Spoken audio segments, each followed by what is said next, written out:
Oi, pessoal, boa noite. Sejam bem-vindos de volta ao evento. Espero que vocês também tenham aprendido bastante, gostado do nosso evento. Hoje a gente tem a nossa última palestra, vai ser com a Samara.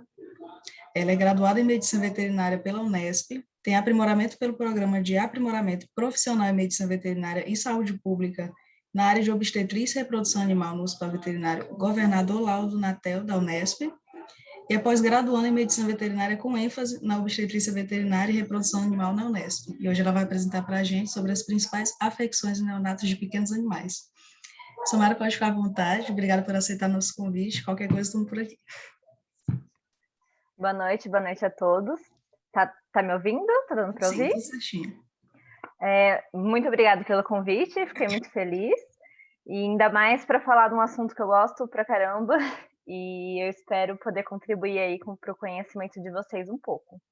Eu vou colocar aqui, se tiver alguma coisa errada, vocês me falam.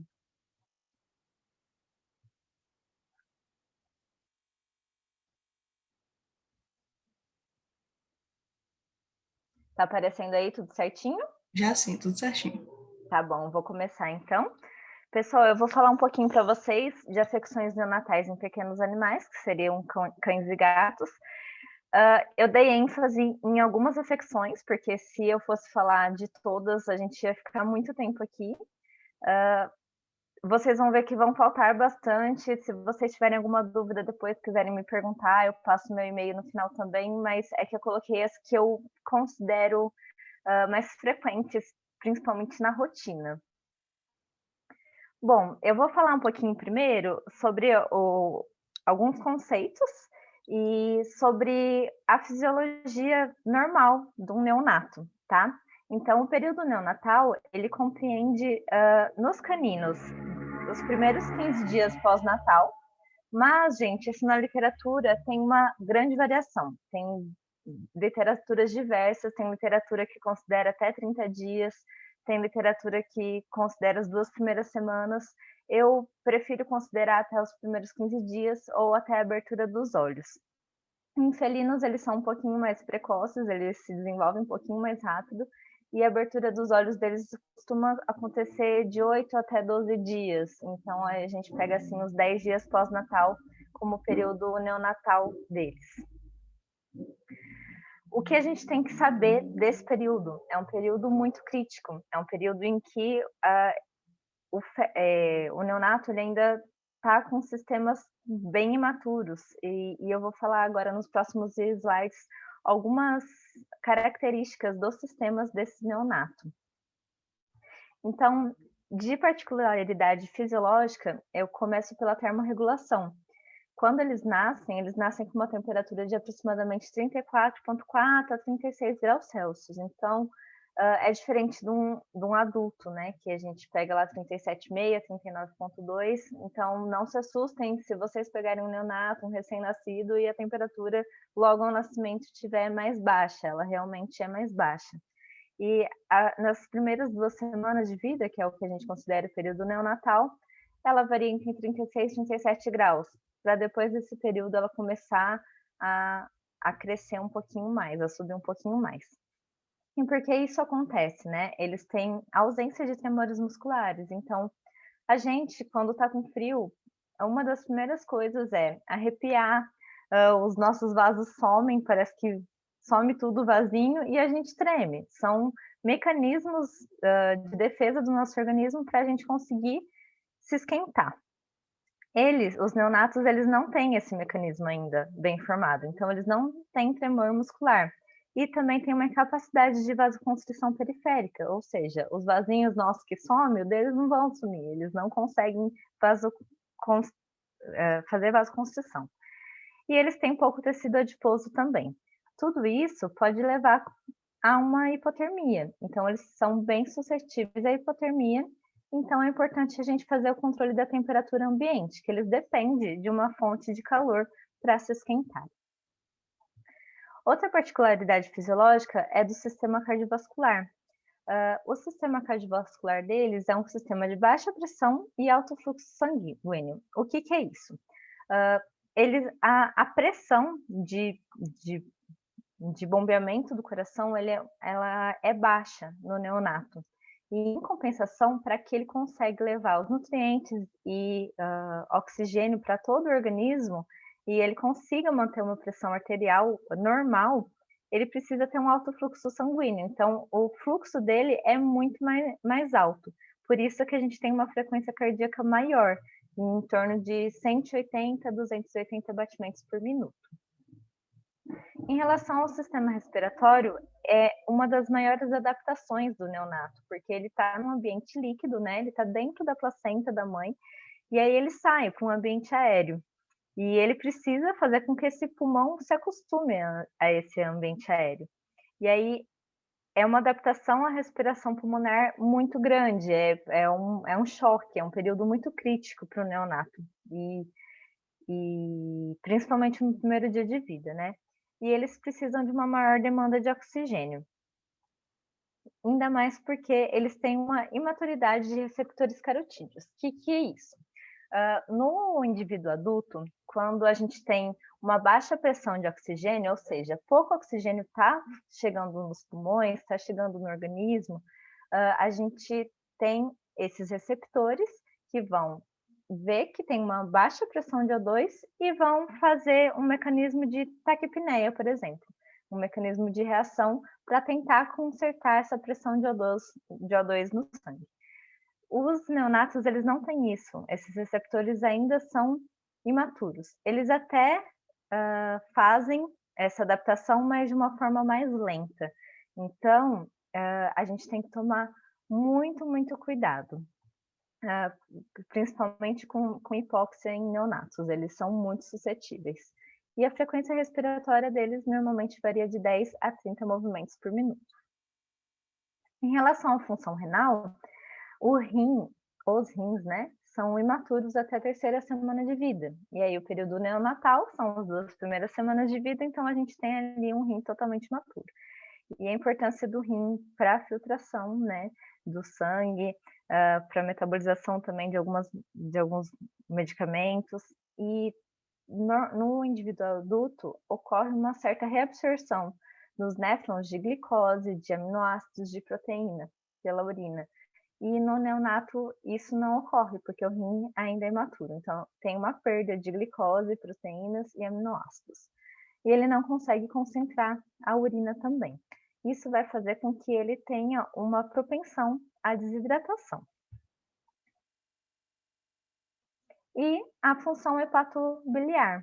O fígado, ele tem uma atividade muito grande, né, na parte de metabolização, principalmente de fármacos, e no neonato isso está totalmente imaturo, então ele não vai conseguir metabolizar fármaco. Então, sempre que a gente tem um neonato, é muito difícil, a gente fica com uma restrição muito grande de medicamentos que a gente pode usar, e as doses também precisam ser mais baixas, a gente tem que tomar muito cuidado para não causar uma intoxicação e levar à morte desse neonato.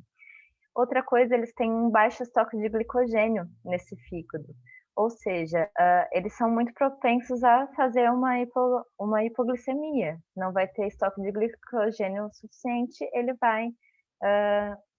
vai faltar glicose na circulação. E a via de gliconeogênese, que é a via que transforma outros elementos do fígado da alimentação em glicogênio, também é insuficiente, ou seja, a gente já tem um baixo estoque e não conseguimos transformar outros elementos no glicogênio, então é muito grande o risco dele ter uma hipoglicemia. Por isso que a gente precisa ficar bem atento à frequência de alimentação do neonato.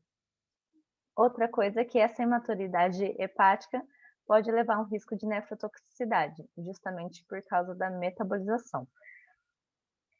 Então, aqui, susceptível à hipoglicemia e a importância da frequência de amamentação. Por isso que a gente sempre vê, os neonatos, eles estão lá sempre, mamando, mama um pouquinho, dorme um pouquinho, mama um pouquinho, dorme um pouquinho, principalmente nesses primeiros 15 dias de vida, né?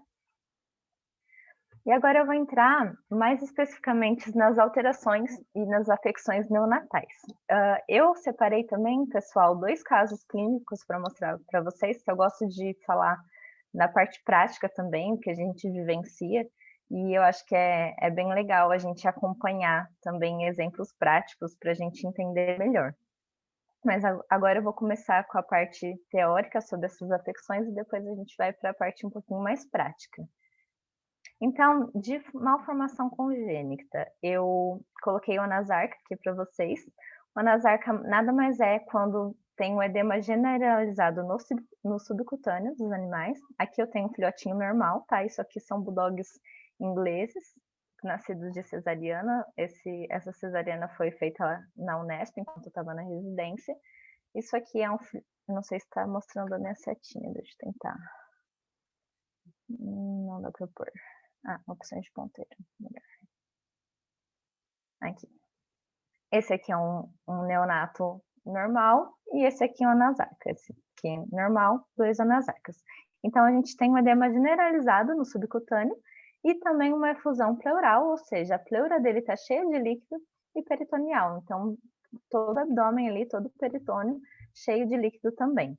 A etiologia do anasarca ainda é desconhecida, tem fatores genéticos já que a gente sabe que são envolvidos e acontece principalmente em raças braquicefálicas, mas a etiologia em si mesmo a gente não conhece ainda. E, infelizmente, é uma malformação que não tem tratamento. E eu acho que a gente está um pouco longe, caminhando um pouco longe ainda para conseguir um tratamento para os anasarcas.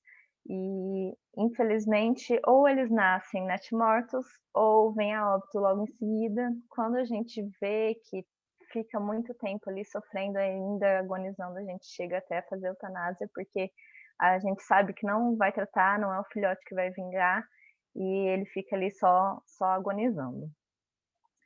E a fenda palatina é uma das afecções que eu mais gosto, porque é muito comum, eu peguei muito na minha residência, eu não sei aí com vocês se tem bastante, não sei se vocês estão acostumados a ver, mas aqui tem muito. E aqui eu tenho uma imagem, depois eu coloquei várias imagenzinhas para ver. E nada mais é do que é uma abertura mesmo no céu da boca do animal, no palato, que pode envolver tanto o palato mole como o duro, quanto ambos. Então, houve uma infusão incompleta ou parcial desses palatos. E a sucção do leite vai ser feita de forma inadequada. Esse filhote não vai conseguir fazer a sucção do leite, não vai conseguir aprender direito a mama da mãe. E mesmo se ele consegue, esse leite ele vai passar para o trato respiratório. Passando para o trato respiratório, a gente tem o risco de uma pneumonia aspirativa e que pode levar ao óbito do neonato. Maior predisposição também ocorre em raças braquicefálicas. E aí eu vou falar um pouquinho da etiologia mais para frente. Aqui algumas fotos que eu já vi, eu fui dar uma vez uma palestra aqui no GEPA, que é o grupo de estudos aqui da Unesp, e o pessoal nunca tinha visto uma fenda palatina. E é muito importante o diagnóstico dela. Quando fez uma cesariana ou pegou um neonato, uma das primeiras coisas que a gente tem que fazer quando vê que o neonato está estável é abrir a boca dele para ver se não tem uma fenda palatina. E ver o ânus também, eu não vou falar nossa, esqueci o nome, gente. Quando não tem o ânus, nossa, fugiu totalmente o nome. Mas quando tem ausência de ânus, a gente tem que ver também, conferir. Eu não vou falar disso hoje, porque, na verdade, é mais difícil a atresia anal, lembrei. É mais difícil ver, mas eu já peguei até um filhote que tinha ambos, tinha tanto a fenda palatina como a atresia anal. E aí, então aqui a gente tem uma fenda palatina bem proeminente, né? Dá para ver bem. Aqui é de um felino, é mais raro, é mais difícil da gente ver em felino, mas acontece também. E aqui é uma imagem de um animal, provavelmente ele já está com 3 meses aqui e está indo para cirurgia. Essas imagens eu peguei da internet, tá, gente? Mas esse animal provavelmente já está indo para uma cirurgia para correção dessa fenda. Então, vocês veem que já está com o palato mais desenvolvido, a fenda não está tão grande, às vezes a gente espera para ver se ela vai vai se aproximar mais, que a cirurgia acaba ficando de forma mais fácil. E eu coloquei uma imagem aqui de um lábio leporino, porque normalmente o lábio leporino ele vem junto com a fenda palatina e vice-versa. Só um minutinho. E a etiologia da fenda palatina. A gente tem uma enzima chamada 5,10-metileno tetrahidrofolato redutase. Essa enzima, ela vai converter o folato na sua forma ativa. E o folato, ele é muito importante para a formação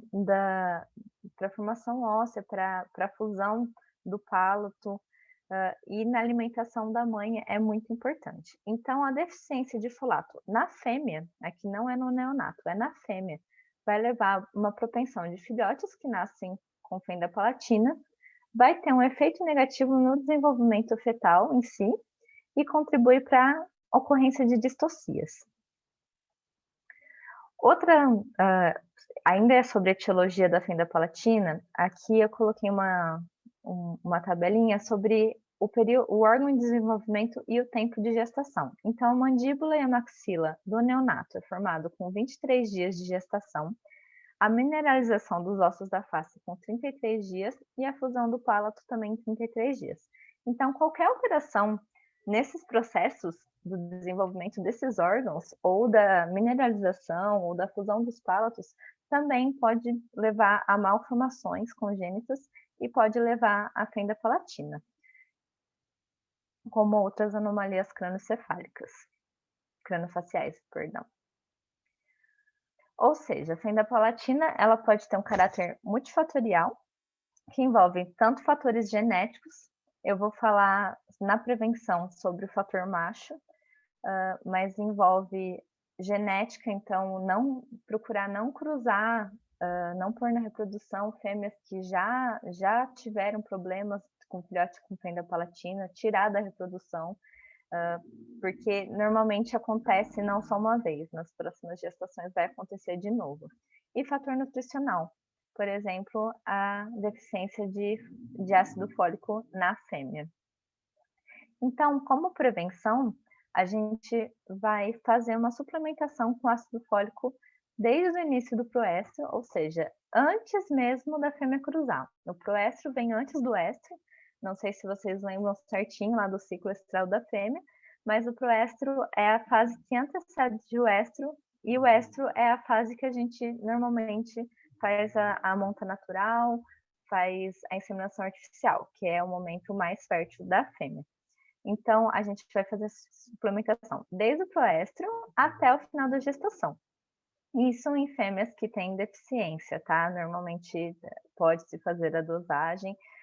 Em fêmeas que já têm histórico também é legal fazer. Hoje em dia tem algumas rações que já tem o ácido fólico. Eu sei que tem uma da Royal Canin que ela já tem o ácido fólico na composição e elas são específicas para gestante. Então, eu não vou entrar em detalhe de nutrição aqui também, porque é uma palestra só de nutrição de neonatos e de fêmeas gestantes, daria para falar por 1 hora disso, mas tem algumas ações já que são específicas para fêmeas gestantes que já tem esse ácido fólico. Então, para fêmeas braquicefálicas, principalmente, é bem interessante. E o fator macho é quando tem, às vezes, você sempre cruza aquele macho e sempre na cria daquele macho tem algum filhote com fenda palatina. Então, retirar esse macho da reprodução, porque provavelmente esse macho que está tendo um fator genético envolvido que está levando a essa malformação. Em relação aos sinais clínicos e o diagnóstico, é o que eu falei para vocês, sempre fazer abertura da boca e inspeção da região do palato dos neonatos. Mesmo se ele chegou para você mais tarde, não foi no dia do nascimento, abre a boquinha, confere ali se não tem uma fenda palatina. E aí, animais que normalmente não se percebeu no dia do nascimento, eles vão ter uma vocalização frequente, o leite sai pelas narinas, então às vezes o tutor vem assim com o filhotinho com 2, 3 dias, falando, ó, os filhotes estão todos mamando, esse filhote mama, mas toda hora o leite fica saindo pela narina. E além disso, ele pode espirrar, roncar, ter tosse, secreção nasal. Depois de um tempo, essa secreção nasal fica esverdeada também, então tem proliferação de bactéria ali. E é um filhote que tem atraso no desenvolvimento e crescimento. Por tudo isso, a gente tem que fazer uma alimentação através de sonda, tá? Justamente para não ir esse leite para o pulmão, para a via aérea e não fazer uma pneumonia aspirativa. Então, tratamento. Vou até questionar vocês, se vocês acham, pensem durante a palestra, se vocês acham que o tratamento sempre vai ser cirúrgico. E quando o tratamento é cirúrgico, como eu vou mostrar, não vou mostrar, na verdade, mas vou comentar aqui agora. Mas a partir de 3 meses de vida somente que ele pode ser feito, justamente pela metabolização dos fármacos, né? Então, no período neonatal, nem pensar. E porque o palato, ele tem um desenvolvimento. Então, até os 3 meses de vida, o animal está crescendo, ele está tendo um desenvolvimento grande. Às vezes você vai fazer, antes dessa cirurgia, vai ter deficiência de pontos, o palato ainda vai crescer, ainda vai se desenvolver, e você vai perder a cirurgia, você vai ter que reintervir. Então, a partir dos 3 meses de vida, que é o ideal. Tem várias técnicas descritas na literatura, também não vou entrar hoje em técnica cirúrgica. E o ideal é colocar sonda esofágica no pós-cirúrgico, justamente para não ter uma contaminação ali, não ter descenso de pontos, não ter que intervir de novo. E os animais que apresentaram fenda palatina, ou seja, os animais que venham a se formar adultos e têm fenda palatina, jamais colocar em reprodução, porque provavelmente são animais que vão levar isso para os seus filhotes, então retirar da reprodução. Aí, a fenda palatina muitas vezes vem acompanhada do lábio leporino, e muitas vezes o lábio leporino da fenda palatina. Então, viu o filhotinho assim, viu uma aberturinha assim no lábio, já desconfie que possa ter uma fenda palatina, porque a maioria das vezes tem. Eu, no meu experimento, eu tô fazendo com neonatologia e tá fazendo 1 mês agora que nasceu um filhotinho com lábio leporino e ele não tinha fenda palatina, eu fiquei até surpresa. E ele ficou 18 dias comigo, mas ele, mesmo fazendo tudo certinho, ele acabou tendo pneumonia aspirativa, a gente chegou a entrar com antibiótico, mas ele não resistiu. Depois, nesse caso, a gente manda para necrópsia, tá? É importante, depois da morte do neonato, mandar para necrópsia para ver, porque normalmente neonatos que têm um problema, eles vêm um combo.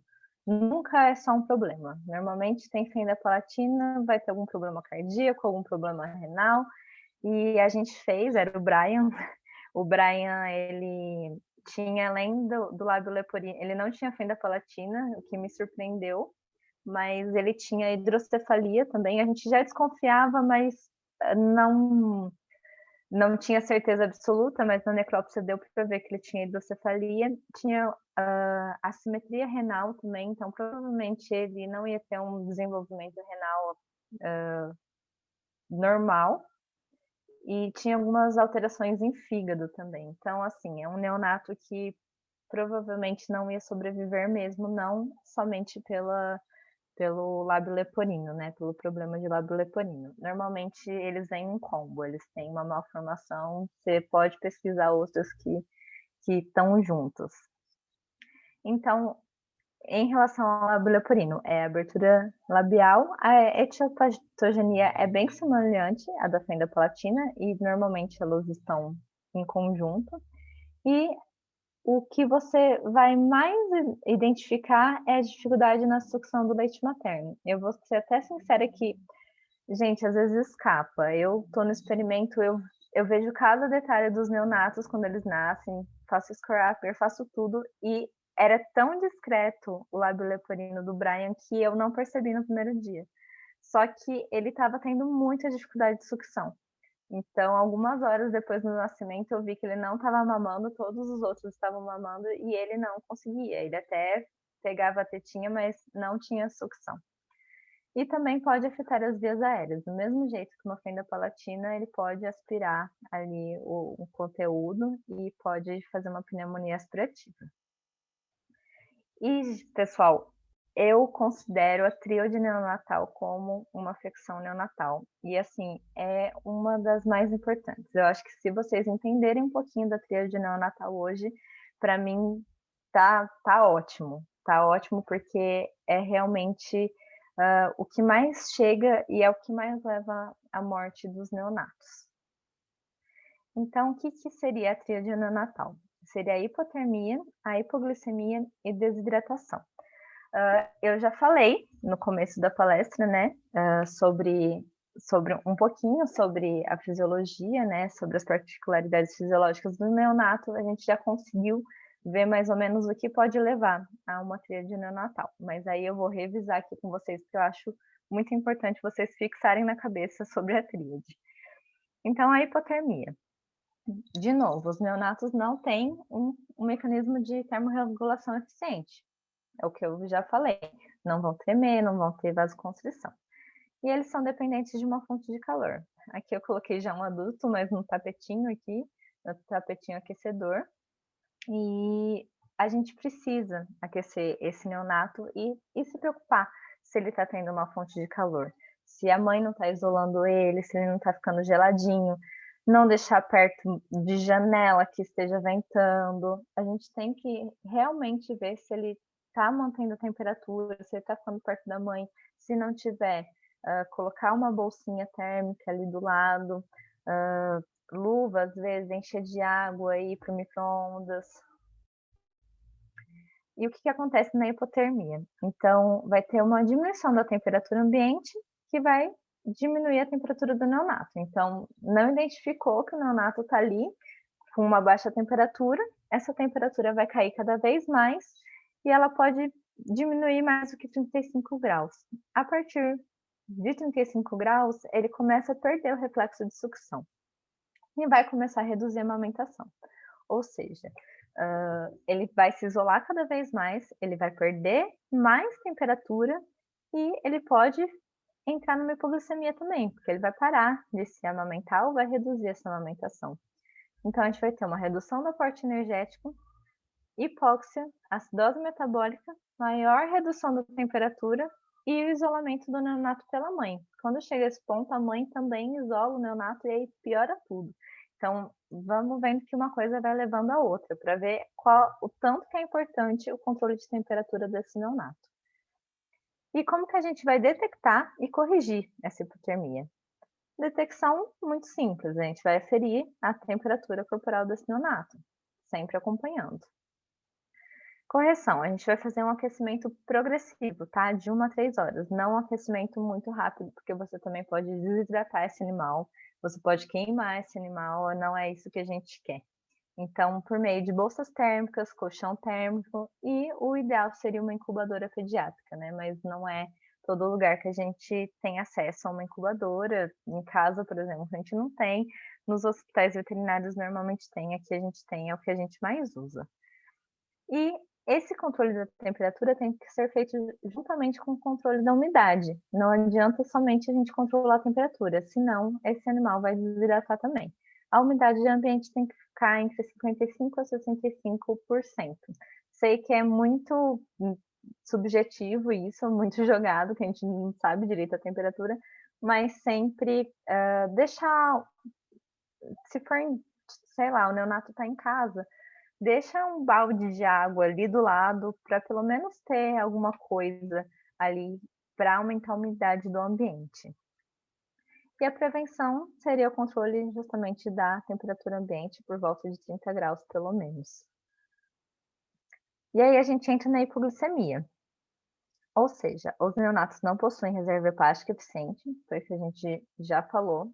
Eles não têm reserva de glicogênio suficiente e o metabolismo para transformar outros elementos em glicogênio também é ineficiente. Então, o ajuste da glicemia dele vai ser basicamente pela amamentação. Se a gente tem uma hipoglicemia, a gente tem também uma queda da temperatura, enfraquecimento, falha na sucção E aumento da hipoglicemia. Aqui é o aumento da hipoglicemia. Vai levar também a bradicardíaca, respiração irregular e desidratação. Ou seja, de novo, a tríade vem junto. Uma coisa vai levar a outra. E a hipoglicemia pode levar a sinais neurológicos também. E aí eu pergunto para vocês, como a gente diferencia uma hipoglicemia de uma desidratação? Ou se tem os dois juntos, mas se tiver um só, como a gente diferencia?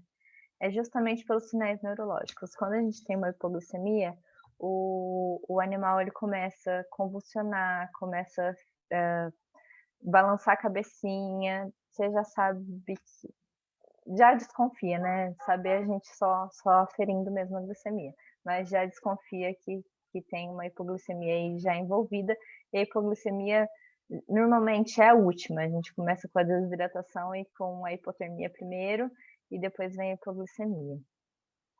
Então, tremores musculares, convulsões, e isso aí vai preceder coma e morte. Então, é um neonato que a gente está em total emergência, a gente já tem que correr, porque eles pioram muito rápido. Então, aqui é só um adendo para lembrar que a glicose é o principal suplemento energético das células nervosas, então, quando a gente não tem essa glicose, a gente vai ter sinais neurológicos. Então, a detecção, a profilaxia e a correção da hipoglicemia. A gente tem que aferir a glicemia do paciente, ou seja, através do glicosímetro. Uma glicemia normal é de 80 a 120, mais ou menos, miligramas por decilitro. Profilaxia, pesar os filhotes da ninhada. Uma coisa muito importante, gente, sempre pesar, o ideal é pesar ele todos os dias, pelo menos até os 15 dias de vida. Perder o peso de um dia para o outro, alguma coisa está errada. Ele não está mamando, ele está desidratado, alguma coisa está errada. Então, uma das profilaxias é pesar os filhotes para a gente ter certeza que não está tendo nenhum problema. Garantir que todos eles estão mamando o suficiente, então observação mesmo se eles estão mamando, se está tendo sucção, ou se eles estão só pegando a tetinha ali da mãe, ou se eles estão conseguindo realmente ingerir esse leite. E a correção é aleitamento materno ou artificial. Se é materno ou artificial, vai depender do problema do neonato. Por exemplo, uma fenda palatina, a gente pode até tentar ordenhar a fêmea, pegar um pouquinho de leite, mas fica um pouquinho inviável, então a gente acaba fazendo com aleitamento artificial, justamente porque tem que ser feito na sonda.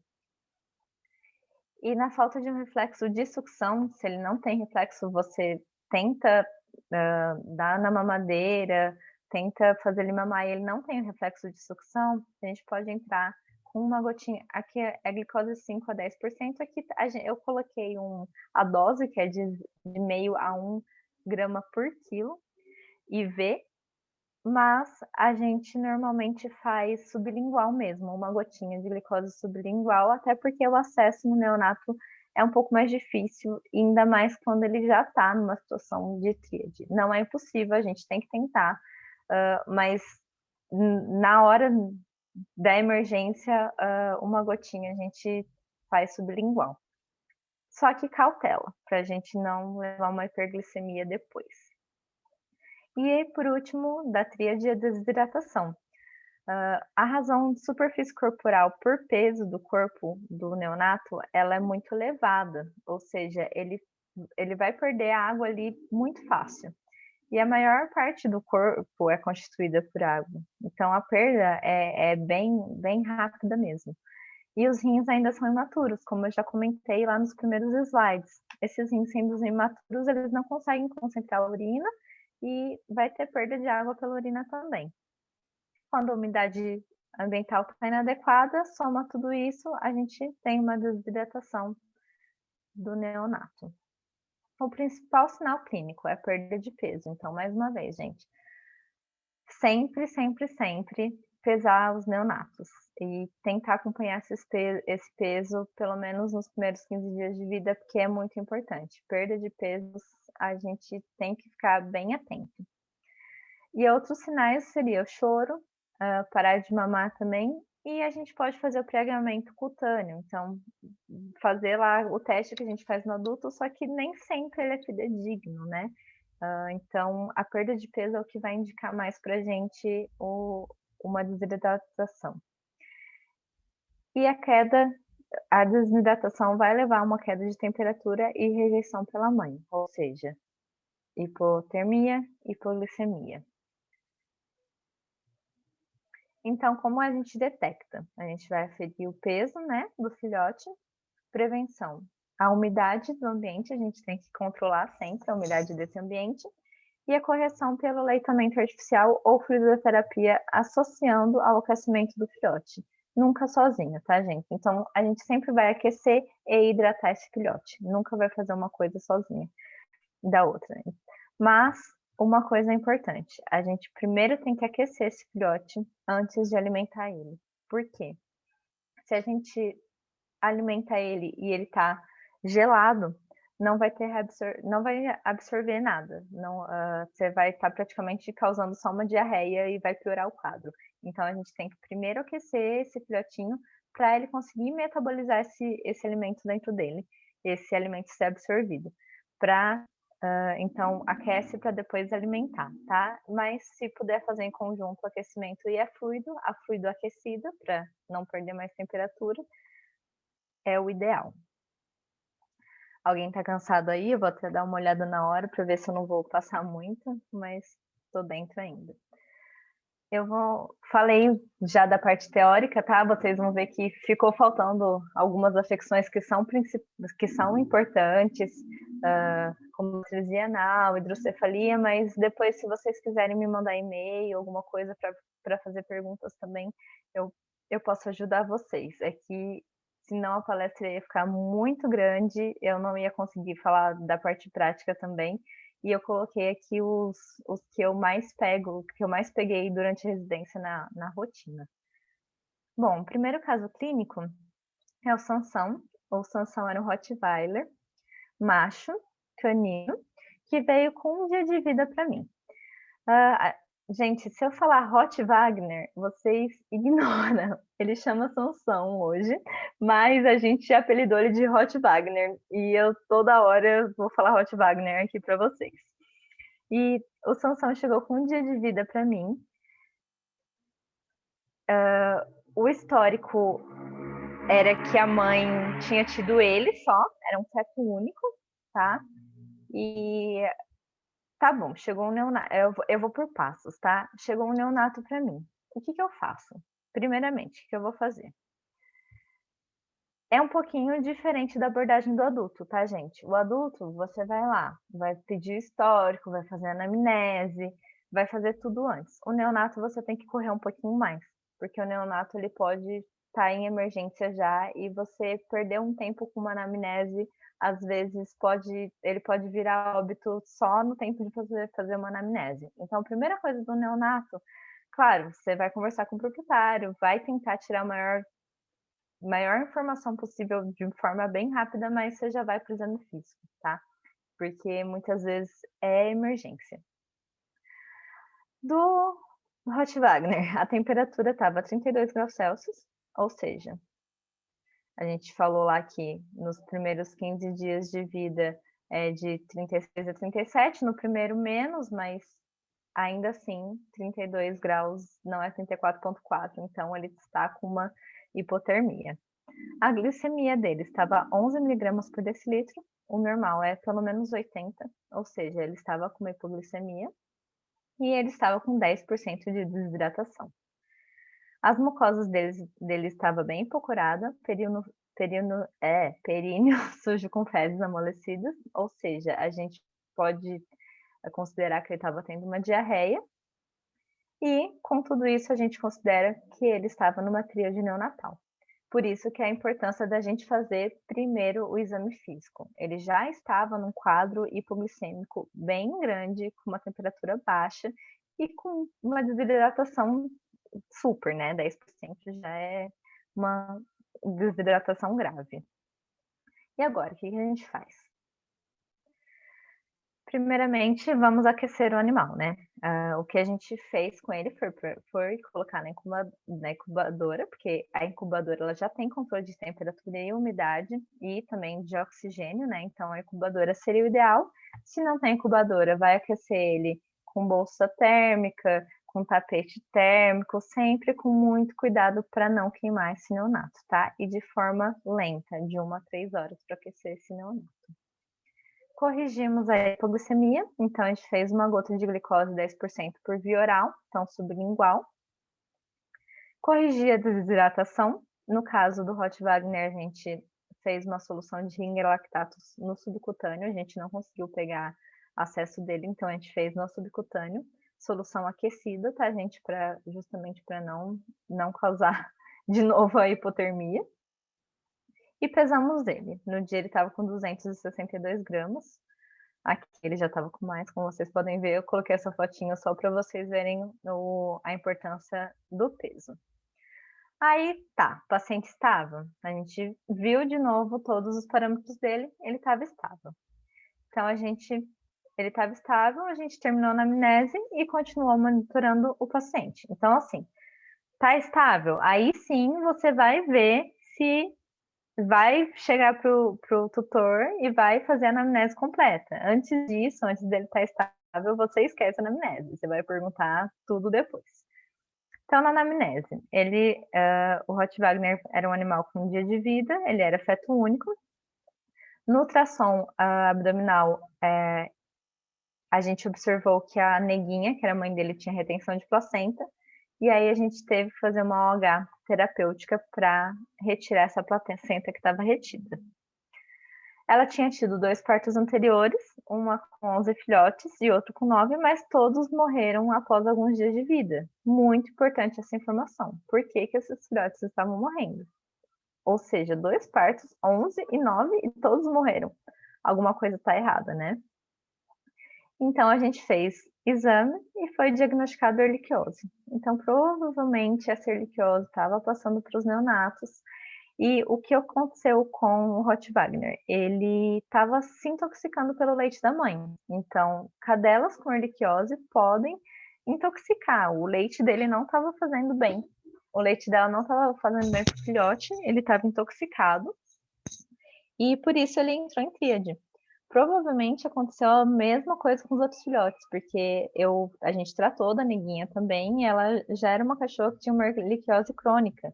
Ela não tinha tanta sintomatologia, mas ela já tinha uma erliquiose crônica. Aí, gente, vem a importância da gente cuidar do neonato, não depois que ele nasceu, mas antes mesmo da cadela cruzar.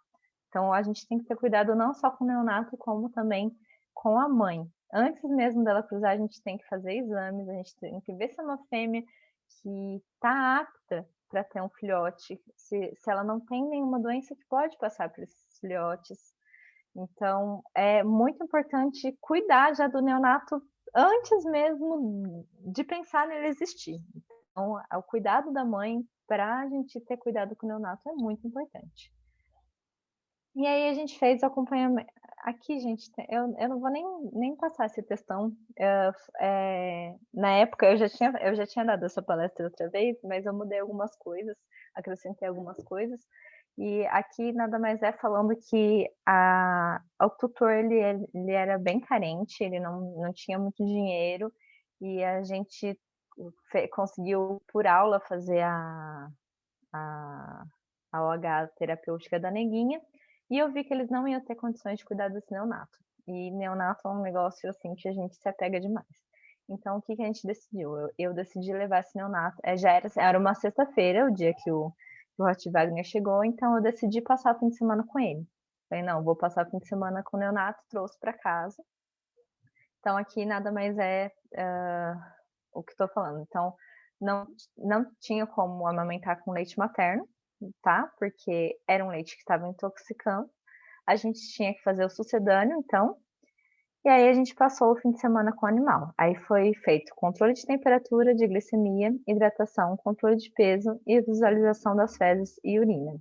Sempre tem que fazer estímulo após as mamadas, porque a gente tem um reflexo no genital. Então, provavelmente vocês já sabem disso, mas eles não podem xixi e cocô sozinho, é a mãe que lambe. Então, toda vez que a gente dá a mamada, se a gente tiver com filhote órfão, a gente tem que fazer o estímulo ali para ele urinar e defecar. Daí aqui, em relação ao acompanhamento nutricional do Rottweiler, a gente começou com Pet Milk, que é um sucedâneo comercial, porque era o que a gente tinha lá no setor de obstetrícia, a gente já tinha lá reservadinho para se precisasse, então eu já iniciei com Pet Milk no mesmo dia. A quantidade, a gente tem essa continha, tá, gente? Que é 15 ml a cada 100 gramas de peso em 24 horas. A cada 2 horas a gente dá a mamada. Então, a gente faz uma regrinha de 3 aqui para saber quantidade de ml por dia. Então, e aí a gente divide em 10 mamadas, mas na verdade a gente faz 12 mamadas. Então, tem um delayzinho aí a mais, né? A gente faz um pouquinho a mais de leite. E a frequência de 2 em 2 horas. Ele manteve-se estável, com as fezes de consistência normal e apresentando o termo normúria caiu já, tá, gente? Eu esqueci de corrigir, mas é micção com frequência e coloração normal. E aqui, quando a gente vai ver o reflexo de sucção, a gente coloca o dedinho na boca do neonato, ele vai ali sugar, tá? E aí, aqui, deixa eu mudar de novo aqui, só um minuto.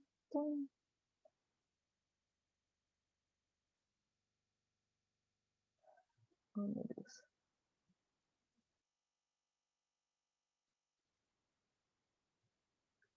Eu acho que... Espera aí, gente, que é um vídeo aqui, eu preciso mudar o ponteiro. Aí.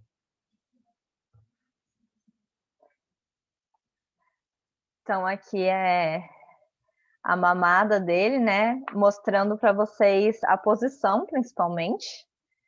É muito importante a posição da mamada do neonato, porque tem muito tutor que não sabe, e aí você tem que explicar para o tutor como fazer, se o tutor que for cuidar, porque já vi várias vezes pegar o neonato, tá aqui e coloca a mamadeira aqui, né? Ele de ponta cabeça. Então, a mamada tem que ser justamente na posição que ele faz na mama da cadela.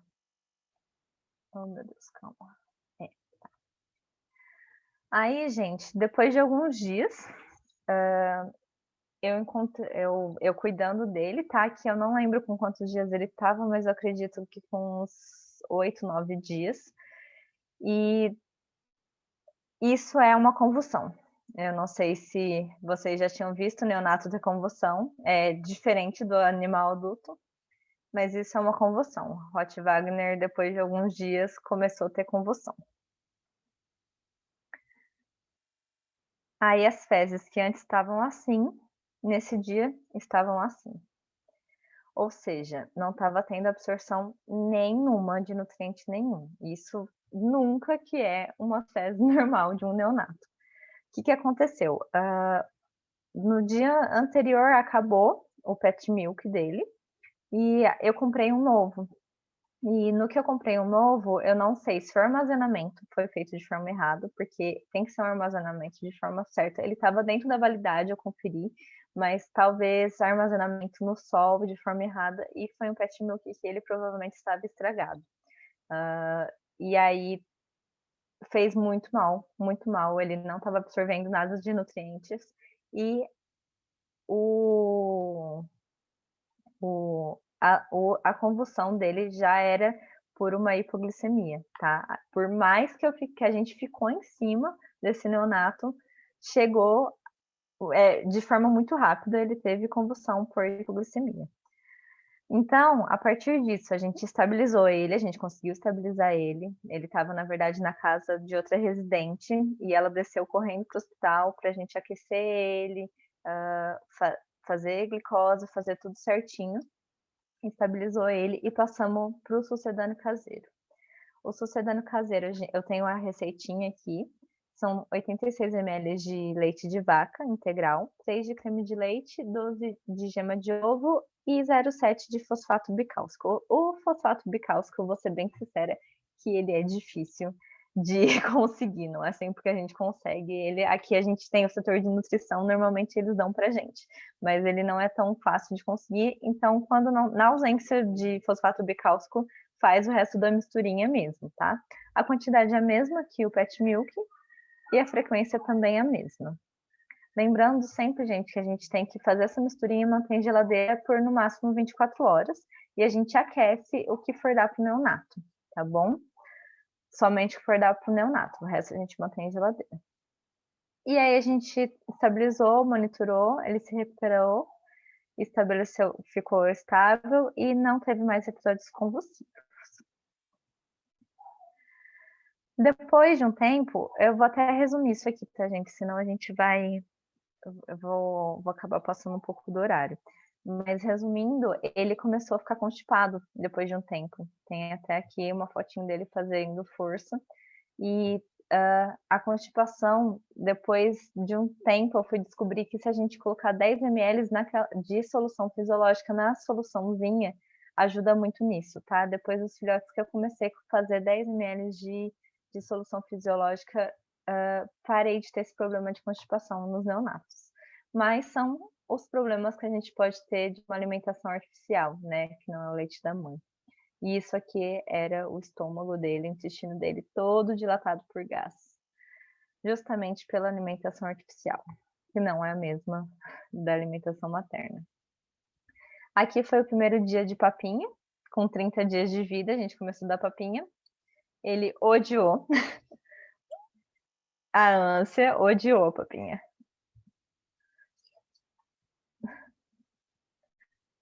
Mas, depois de alguns dias, ele estava assim, todo feliz, se lambuzando todo com a papinha.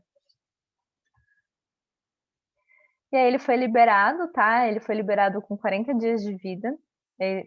Todos os cuidados com o animal e com a alimentação dele foram passados para o tutor. Com 40 dias ele já não estava em risco mais. Aqui é uma foto com a mãezinha dele e ele. Depois ele veio para a primeira dose de vacinação. E aqui só alegria, gente. Quando a gente salva um neonato, é um dos maiores prazeres que eu acho que o veterinário pode ter, pelo menos ao meu ver. E aqui é só alguns adendos, tá? Sobre o Rottweiler. Então, na falta de uma mamãe, a gente pode arrumar uma mãe adotiva. Aqui é a Ice, era uma Border Collie minha, e a Maia. Elas também ajudaram a cuidar muito bem do Rottweiler. E o reflexo de sucção, às vezes, pode ser um pouco exagerado. Então, olha a força que ele criou no reflexo de sucção. Isso aqui é só para a gente descontrair um pouquinho, tá, gente? Eu vou para o segundo caso e eu vou passar ele rapidão, porque já estou passando do horário, me perdoem. E você pode sentir falta do neonato e visitá-lo algumas vezes. Então, aqui a neguinha e ele, depois de um tempinho, aqui ele já estava com quase 60 dias. E aqui só a evolução do primeiro dia até o último dia que eu fui visitar ele. Depois a gente acaba perdendo um pouco do tempo, acaba não visitando tanto. E o segundo caso é do Camilo. O Camilo é um bulldog inglês, macho, canino, e ele nasceu, diferente do Rottweiler, que veio para mim já com um dia de vida, o Camilo ele nasceu no nosso setor através de cesariana. E ao fazer a inspeção da boca, temos aqui uma fenda palatina. Então, Camilinho foi um paciente bem especial. E aí, o que a gente faz? Fenda palatina, a gente vai fazer a alimentação através da sonda. Então, gente, o do Camilo tá bem resumido, tá? Ele não chegou a ter tríade neonatal, porque desde o início a gente já percebeu que ele tinha, então não foi um filhote que teve problemas, porque a gente já percebeu no primeiro dia. A Camila, que era minha R1 na época, resolveu cuidar dele. E eu vou ser bem sincera que eu já tinha cuidado de vários filhotes com fenda e eu estava bem desanimada nessa época, que eu já tinha perdido vários, e eu falei, Camila, eu vou te ajudar, mas fique responsável e saiba que a gente vai fazer o melhor por ele, mas talvez a gente perca ele. Já deixei ela preparada, porque na verdade era o primeiro mês da Camila na residência e eu já estava com medo de ter uma frustração. Mas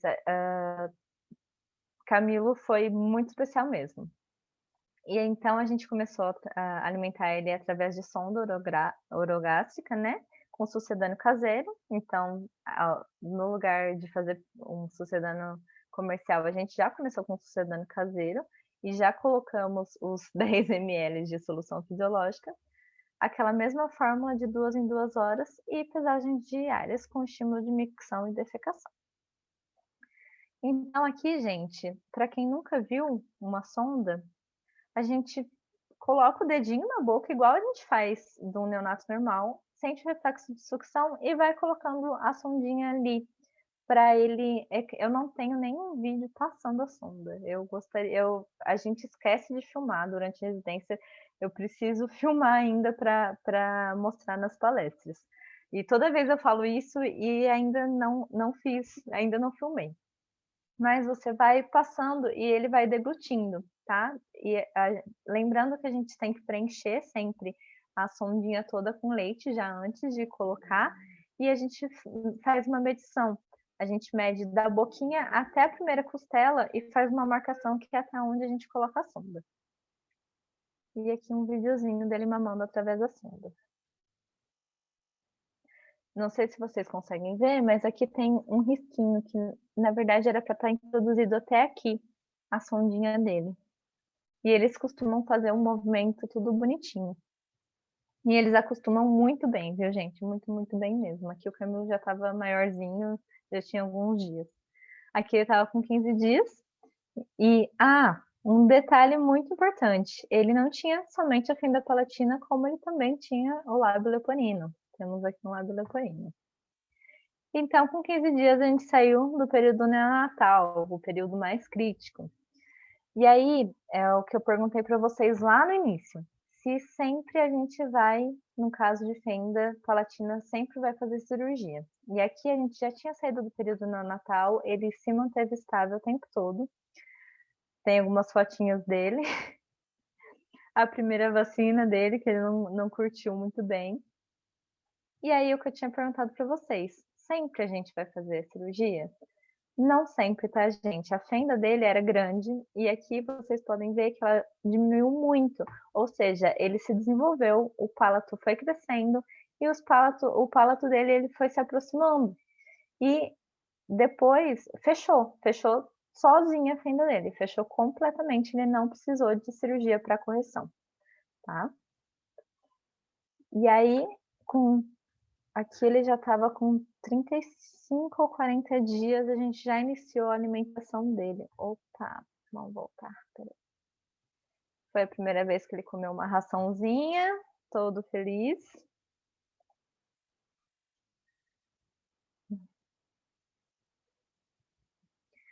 E aí, a água, a gente iniciou a ração, né? Mas a água ainda a gente tem que continuar fazendo através da sonda, tá? Por um tempo a gente continuou fazendo a água através da sonda, porque a fenda dele não tinha fechado por completo ainda. Vamos mostrar só aqui. Então, ele grandão já, super ágil para tomar a aguinha dele, porque eles acostumam realmente muito fácil. E depois, gente, a gente começou a dar água para ele através desses galãozinhos de passarinho, hamster, sabe? Que é uma forma de controlar para ele não beber água de uma vez e essa água não ir. Mas aqui ele já estava com mais de 45 dias, tá, gente? A fenda já estava menor e aí a gente conseguiu adaptar esse galãozinho para ele conseguir beber água sozinho. Então, ali o videozinho dele bebendo água sozinho.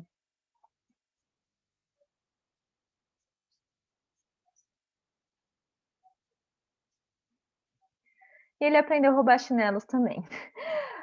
O Camilo hoje mora comigo. Essa aqui é a minha, a Maia. O Camilo ficou super bem. A Camila, que foi a residente, adotou ele, por isso do nome também dele. E ele mora aqui em casa, o destino uniu a gente. O Camilo foi paciente especial mesmo. E é isso aí. Se vocês tiverem alguma dúvida, eu acho que eu fiquei dentro do tempo ainda, passei 5 minutinhos. Obrigada. E esse aqui agora é o Camilo hoje, tá? Ele não fez, então, a cirurgia de correção da fenda, porque não precisou. E o lábio leporino não corrigiu também, a gente chegou a castrar ele, mas a Camila não quis mexer no lábio leporino, porque virou um charme dele, e é uma coisa que não influencia na vida dele adulta. Aí essa é a Juliette, que é de uma das companheiras aqui de casa, e a Maia. Vou encerrar aqui.